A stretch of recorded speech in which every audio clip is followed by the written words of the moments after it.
Hello everyone, நான் உங்கள் சத்யபாதி பேசுகிறேன். இன்றைக்கி நம்ம பார்க்க போது பார்த்தீங்கன்னா, அதாவது நம்ம நிறைய பேர் சொல்லியிருக்கோம், இந்த சமுதாயம் சரியில்லை, அதுக்கு ப்ரூவ் பண்ணுற விதமாக ஒரு சம்பவம் நடக்குது. இங்கே திருவாரூரில் சரிங்களா, ஒரு வயசான கிழமை சரிங்களா, அவனோட பேர் வந்து அவனுக்கு என்ன மரியாதை, அவன் பேர் வந்து சதாசிவம் சரிங்களா. இவன் என்ன பண்ணியிருக்கான் பார்த்தீங்கன்னா, ஒரு மனநலம் பாதிக்கப்பட்ட சிறுமியை வந்து பாலியல் வன்புணர்வு பண்ணியிருக்கான்.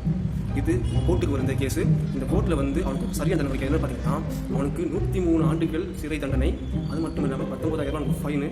பாதிக்கப்பட்ட இந்த சிறுமிக்கு வந்து 7 லட்ச ரூபா நிதி இழப்பீடு சரிங்களா கொடுத்துருக்காங்க. ஸோ இந்த மாதிரி நாங்கள் குறிப்பிட்ட பனிஷ்மெண்ட் கொடுத்தாலும் இவங்களுக்கு வந்து இல்லை, எனக்கு தெரிஞ்சு இதெல்லாம் சின்ன பனிஷ்மெண்ட் தான். ஆனால் இவங்களுக்குலாம் தூக்கு தண்டனை கொடுக்கணும். ஏன்னா சின்ன பிள்ளைகளை பெண்களை வந்து நிறைய பண்ணுறாங்க. இவங்களுக்கு என்ன மோட்டிவாக இருக்கும், ஏன் இது எதுக்கு அவன் பண்ணுறான்?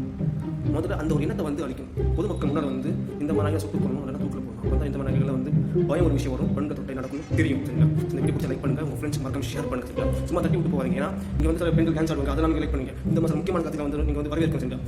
நீங்கள் வரவேற்கும் நினச்சிங்க, லைக் பண்ணுங்கள், கமெண்ட் பண்ணுங்கள், ஷேர் பண்ணுங்கள், ஃபாலோ பண்ணுங்கள். பாய்.